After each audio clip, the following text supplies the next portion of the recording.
Welcome back to New York City. We're here at Convene at Hudson Yards overlooking beautiful, lovely day here in New York City. My name is Dave Vellante, and you're watching theCUBE's coverage of VeeamON 2026. theCUBE has done VeeamON many, many times.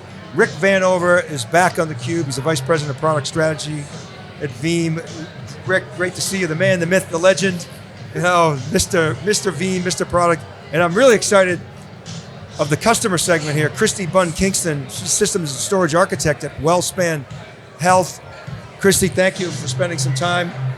And speaking about WellSpan and the organization, so you're Systems and Storage Architect. I mean, I think the title says it all, but tell us a little bit about your role. So part of what we do is making sure that we can integrate, systems, whether it's acquisitions, new things, whatever we can do to make sure that our clinicians can provide the most excellent patient care. So just to give you a sense, I mean, WellSpan's not a startup. I mean, it's 23,000 people. They do primary care, 220 locations.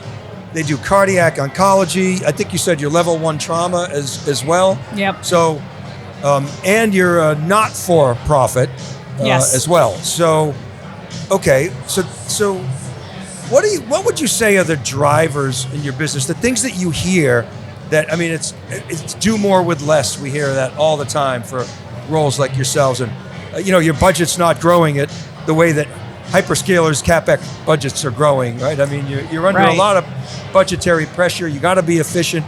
What do you hear from your management that says, Kristie, this is what we need you to do this year? We need to be agile. Like, we need to be able to do things as fast as possible, as efficiently as we can, and keeping patient safety as a priority. Like, that is very important for us, is making sure that we have good patient safety. So when we have new initiatives or new things that come out, we have to make sure that they align properly with the business and making sure that we can continue on that mission. Yeah, I get it. Be agile, but you can't be agile and say, well, we're going to sacrifice patient care. That's just that's a non-starter in your business. I want to talk about digital transformation, which, if I understand it, started, correct me if I'm wrong, with an AWS transformation. Was that a key part of it? Tell us about your sort of digital journey.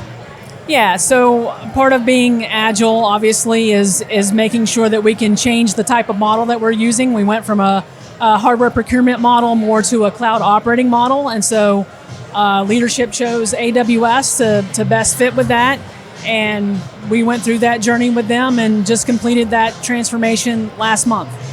And it took 4 months? About 4 months, yes. Which is very rapid. I was saying off camera, it took us 6 months back when we were a small company, and it took us a long time because we were racking and stacking servers and in a colo, and we had to do that transition and move our apps over, and it was fast. We thought 6 months was fast, but 4 months is record.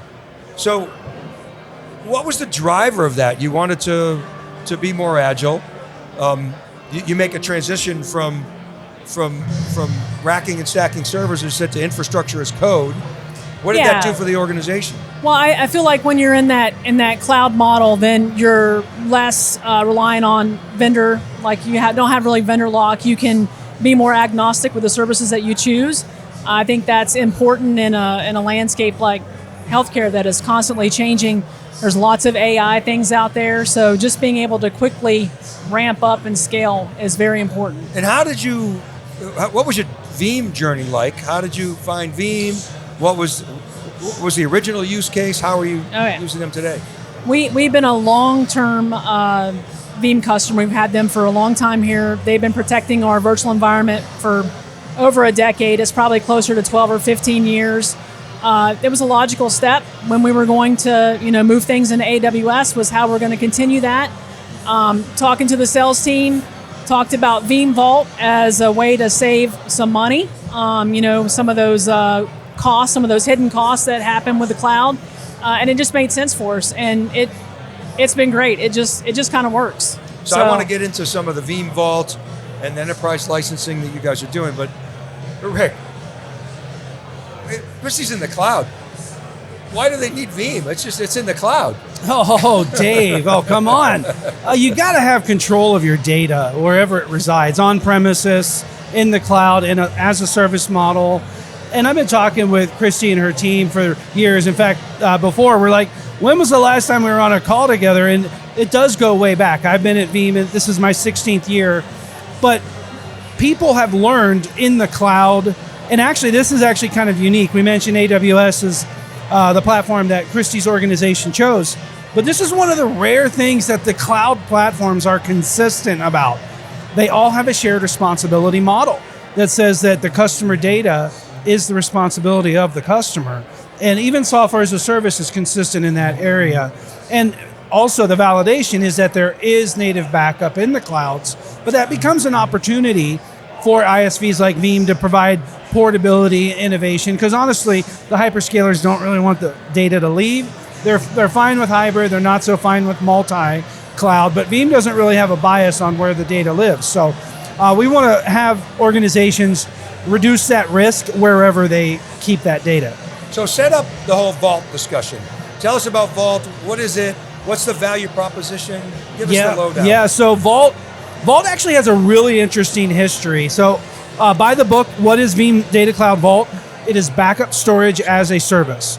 And it is hosted it started in Azure, and we're adding AWS regions on offer worldwide. But here's the interesting zinger, Dave. Two things. We require that the backup data in Veeam Data Cloud Vault be encrypted and immutable. And then the interesting part of that is when our regular customers keep backup data in an immutable target like the cloud, as long as they have their encryption password, we actually don't have a case on record of someone unable to recover data, like in a ransomware event, which is really, really powerful. So those were two driving factors of why both of those are required for the Vault implementation. And the thought here, that's great, keeping good data safe from bad things, but we've also gone down the path of providing predictable pricing, including including egress with the Veeam Data Cloud Vault offerings, which if you think about where we're going with all these AI initiatives, the analytics is really going to be a big deal with the egress included, right? So that's the kind of not by the book history and future of Veeam Data Cloud Vault. Okay, so Kristie, I think I heard Rick say you're moving to AWS next. You started in Azure. It's available now. Okay, great. We've put it on offer now in AWS. Okay, and so you have experience with Vault, or you're just kicking the tires? Or? Yes. We've been testing Vault, yes. What have you learned? It just works. Like, I mean, that's so beautiful. That's like the Veeam tagline. From 2017 tagline. Yeah, it does. It was not difficult to set up or configure. It works for us. It's like one of those things that I just don't have to worry about. Like, I have enough going on. I don't have to worry about that piece of it, and it's just peace of mind. What's the sort of business case for Vault from your perspective? Like, how do you justify it? What does it do for your business? So as far as what it does for us, it is an additional copy of our data outside of AWS. It's stored in Veeam's Vault, right? There's no the egress charges. You don't have to pay for that. The API, those things are all included. Those are like individual costs that add up if you're using traditional S3 storage for your targets. So as a new customer going into the AWS cloud or going into any cloud, that's something that was a little bit unfamiliar, and it was like, this is kind of already figured out by Veeam, so let's just kind of use this. And with the ELP that we had, it was easy to kind of purchase, and so that's what we did. So what's the sort of edict? So it's it's in a different physical location, is that right? Or not necessarily? Or it's the cloud. You don't know really where it's at. Can it be air gapped? Or? Well, it's immutable in cloud storage terms. So the end user cannot delete it. And we started with different products in our portfolio with direct support for Vault. Not everything supports Vault, but it is reasonable to expect that it is an absolute priority for most of our products to get there. Like our Veeam Data Platform supports it, our Kasten product supports it, the Azure native backup supports it, the AWS native backup will soon support it. I can't remember all the timelines, but everything will eventually get there. But the thought is, I have a word, Dave. I have a word, and it's ultra resilient. So highly recommend all organizations have one or more copy of their data that's ultra resilient. And that can be one of 4 characteristics: offline, air gapped, immutable, or it requires 4 eyes authorization. One or more of those media characteristics would be a media storage specimen that's highly resilient and gives a very high likelihood of data recovery in a ransomware incident. Okay, because we know, the data shows that a large percentage, I don't have the numbers off the top of my head, but on a ransomware attack, a very large percentage of those attacks go after the backup. Yeah, over 90%. It's like 96 it's almost all of them, right? Okay. So if you can make that immutable, irrespective of, I like your 4 strategies. Yeah, because it doesn't have to always be the cloud. Doesn't have to. Okay, but nor does it have to be air gapped. Right. Right? If you're comfortable with immutability, and okay, cool. So where would you like to see that go? So you're just kind of testing it now. Well, I'm waiting for it to kind of come to the AWS. Okay. For Veeam for AWS. That's the piece that I'm eager for. Is to be able to use it there. So we're using it in a different scenario now, and I want to use it. The next phase of what we're going to do is use Veeam and AWS. And of course, when we went from on-prem software to SaaS, one of the things that changed was the pricing model. So consumption pricing is something that became, more in vogue. I presume you're taking advantage of that, right, with your enterprise license agreements. Yes. What's that been like? Transitioning to that model? Finance love it? They don't always love it? How do you predict it? What's the FinOps side of that? So it's still a little bit new to know. Do I love it right now just because I can kind of use what I want. As far as what that's going to look like in 6 months, 9 months, I don't know. But that's the great thing about being in a cloud operating model is that you can kind of change. You can kind of pick and choose and change and adapt, and you're not locked into something. Do you have tooling to help you understand how those costs will evolve? Yeah. So there's obviously a dashboard that comes with Veeam Vault, so you can see that. You get alerts and notifications and things like that, so when you're starting to, hit thresholds.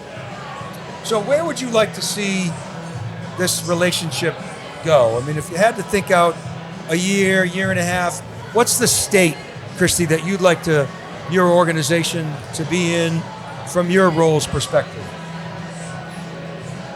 I'm not sure.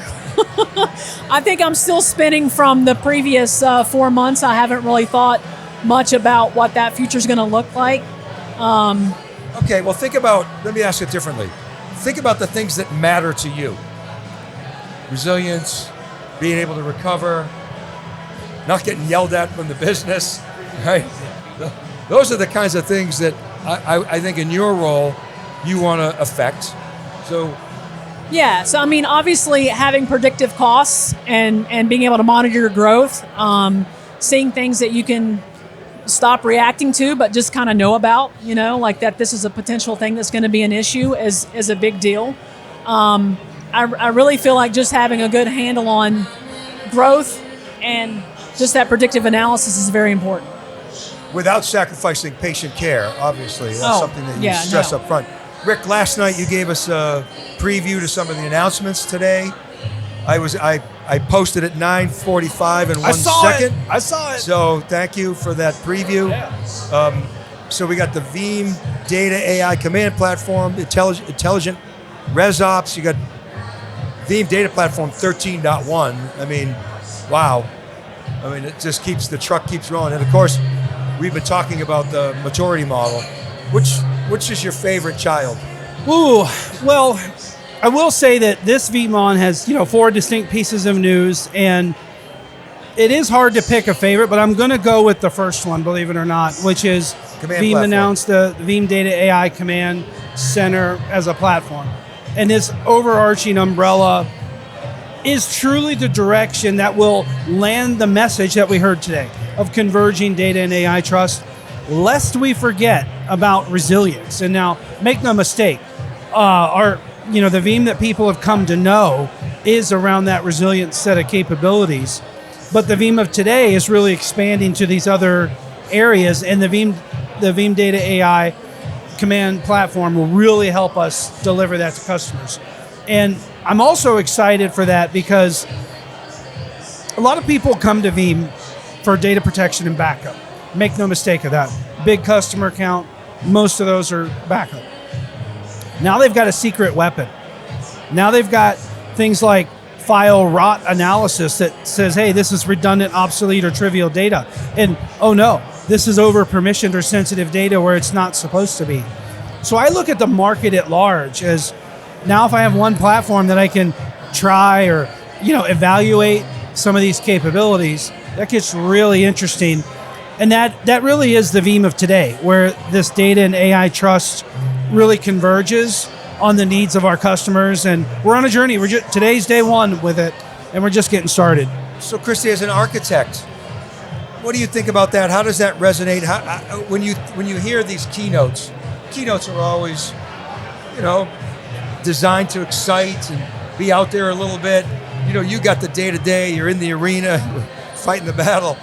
How do you think about, from an architect standpoint, do you get a chance to step back and think about sort of the future of storage and your infrastructure and your business, or do you just kind of have to just keep putting out fires? Yeah, so I already had a session where I talked to our account team, just asking what's that going to look like? Like, how's the infrastructure going to look? Like, where would I need to put those things to be able to scan and get that information? Is it going to be part of the backup agent? Like, how are you getting that information? Just kind of starting some of the wheels of thought of how we might be able to use that. It certainly is very interesting. It just the idea to know that something is old, that may or may not necessarily be relevant in healthcare. We keep a lot of data. We're required to. So, but do we have duplicates of that data? Is it being exposed? That is a very interesting story. It's something I'm curious about. I would like to see that more in practice and how long in a large environment it might take to be able to scan and get that information and what that looks like. So I'm eager to see more about that. Rick, thanks so much for coming on theCUBE. Really appreciate the customer perspective. And Rick, always a pleasure. Cheers. Yeah, thank you. You're welcome. All right, and thank you for watching. This is Dave Vellante for theCUBE. Kristie Case is here. She's up next. VeeamON 2026 from New York City. We're right back right after this short break.